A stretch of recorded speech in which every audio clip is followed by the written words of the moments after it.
Hey,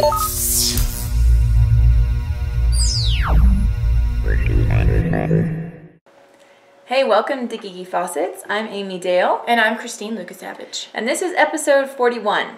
And today we're going to start a series that one of our viewers suggested, which is going back to some of the big names. I dubbed it Big Names, Small Beginnings. Going back to some of the big names in geekdom now and sort of looking at where they started. So, which is really cool because, I mean, it gives you reasons to encourage your children to do the weird things that they do. Like, the first one we're talking about is Steven Spielberg. And just reading about him, like, film for him started out at he was making films when he was like 8. It's really cool. I can't wait to tell you guys the story.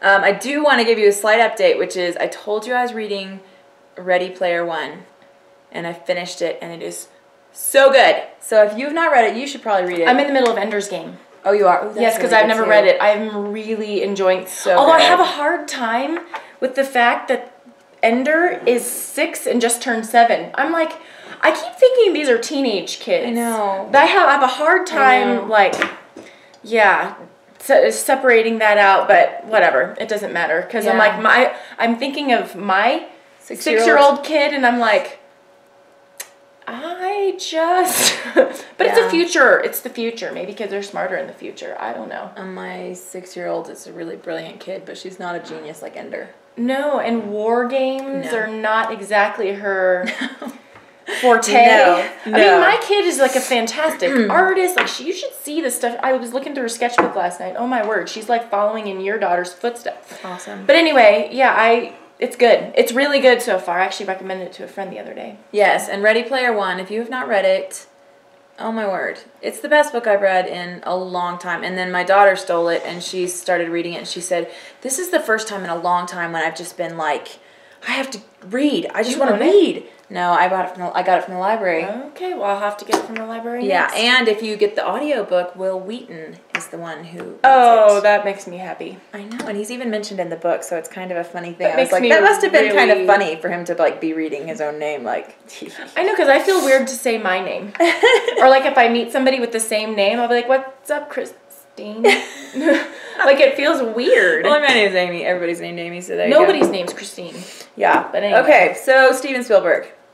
I loved researching this project. I was surprised at how interesting it actually was. And what I didn't realize is that all of the movies that everybody knows and everybody quotes, everybody talks about, are made by him. Yeah, pretty much every single one of them. Well, and you know, the thing about, he's been my hero for a really, really long time. I had like a short, brief moment of time where I thought I wanted to be a director, and then I realized I had to tell people what to do. And I was more going to be the person that was like, so if you feel like it, and if it's convenient for you, read this line this way, if it's okay.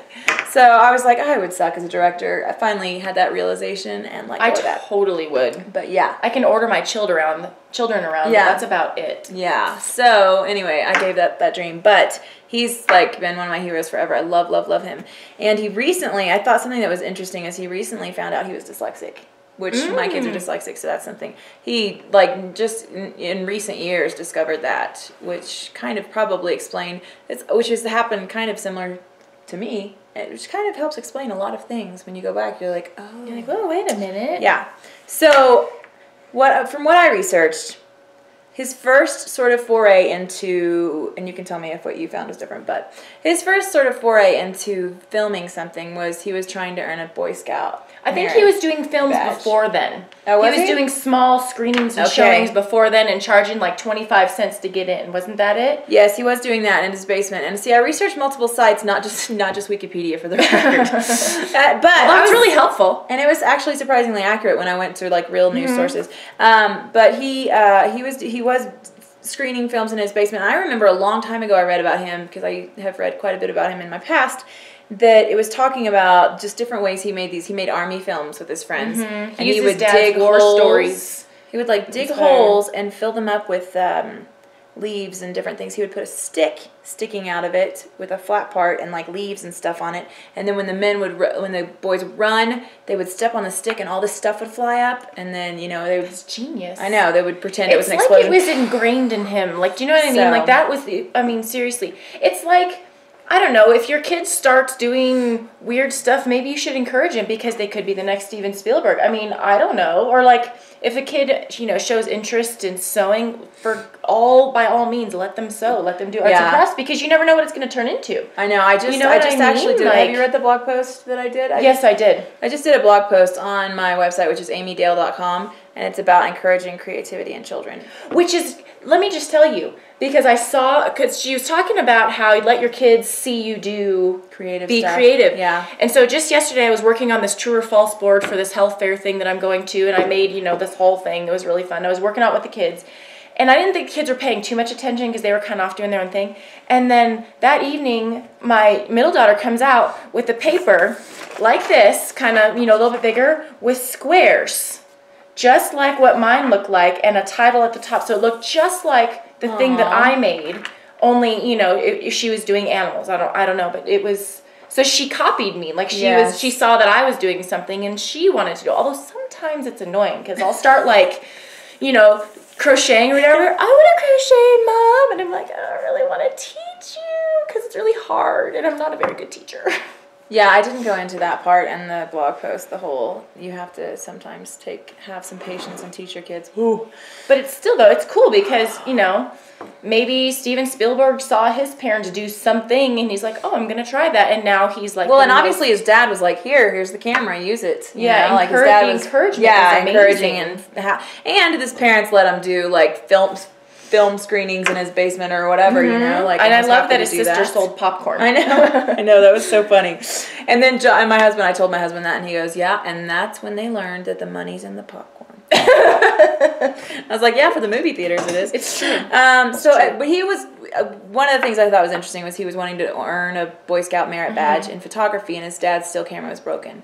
So he asked if he could do and he did like I don't remember how long it was, but he did one called The Last Gunfight. He made a movie and earned his merit badge that way, so I thought that was kind of cool. And then when he was 16 years old, he wrote and directed a 140-minute sci-fi called Firelight that it was screened in the local cinema at his town.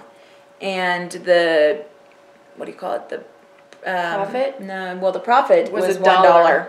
The budget, that's what I was looking for. Oh, budget was $500. $500. So he made $1. Which is pretty good for like a He didn't lose money. No, he didn't. Which is really good. Yeah. Anyway, and then, so then he became an intern at Universal Studios.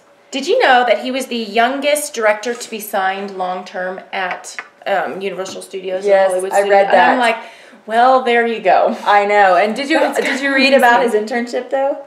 What about it? Because I read on one of the other news sources about his internship that it was not completely like, that it was a little bit like he had to sneak into the studio every day. Oh, I didn't read that. It was a little bit of a not official internship. On the down low. And so he went in like 7 days a week, unpaid. But anyway, while he was there, he made the 26-minute film Amblin in 1968. Does Amblin sound familiar? Yeah, which he went on to name his entertainment company. Which he filmed E.T. under. Yeah.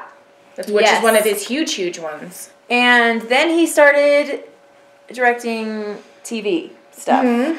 And he did TV. I don't remember what the name of it was. So I don't think he did a lot of different, I think he did different shows too, like several different things. And he did a movie called Duel. That was his, oh, sorry, I thought you were. That was later, there was a movie for TV that was later released theatrically. But his first official debut film was The Sugarland Express. As a director. As a director. His first one with Goldie Hawn in it, which to have her in your first directorial debut, I think that's pretty good. Yeah, and I have never seen this film, and it didn't get great reviews as a film, but it got great reviews about the director. Like it said stuff like, wow, watch for this director, he's a great director kind of thing. So I don't know, I don't know if the film was great, but apparently they noticed his directing. That's so cool. So just if you're curious, some of the movies that Steven Spielberg is responsible for: Raiders of the Lost Ark, E.T., Poltergeist, Goonies, Back to the Future, Roger Rabbit. One of my favorites. It's a cartoon. Producer in Goonies, right? Yeah. One of my favorites. Animaniacs. He's responsible for producing Animaniacs. Yeah. And Pinky and the Brain, whom I dearly love. Land Before Time. Like, I had no idea he had Close Encounters. Close Encounters. Yeah. Saving Private Ryan. Jurassic Park. Schindler's List. Minority Report. I love that movie.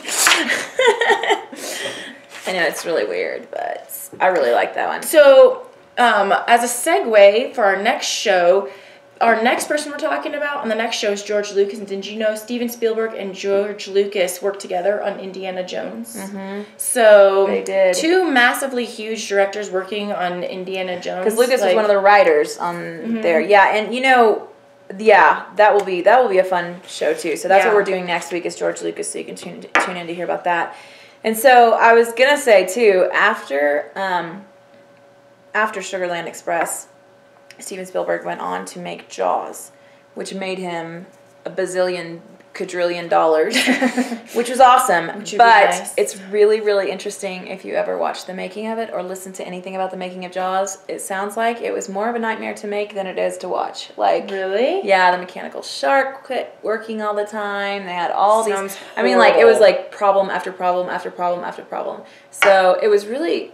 I always am kind of encouraged when I think about Jaws because it was such a huge, massively worldwide, massive. But it was success. the most annoying thing But ever. It must have been, like, at the time directing it, he must have been like, why am I bothering? This is such a pain in my rear end. But he persevered, and it paid off. You think? Holy moly.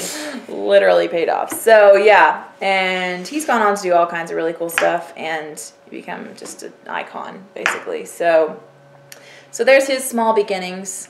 And yeah, that's kind of a encourage your kids no to kidding. do Tell us things. if you know any fun facts about Steven Spielberg. Steven Spielberg. Let us know because we're always. I love fun facts. I do Factoids, if you will. I do too. So yeah.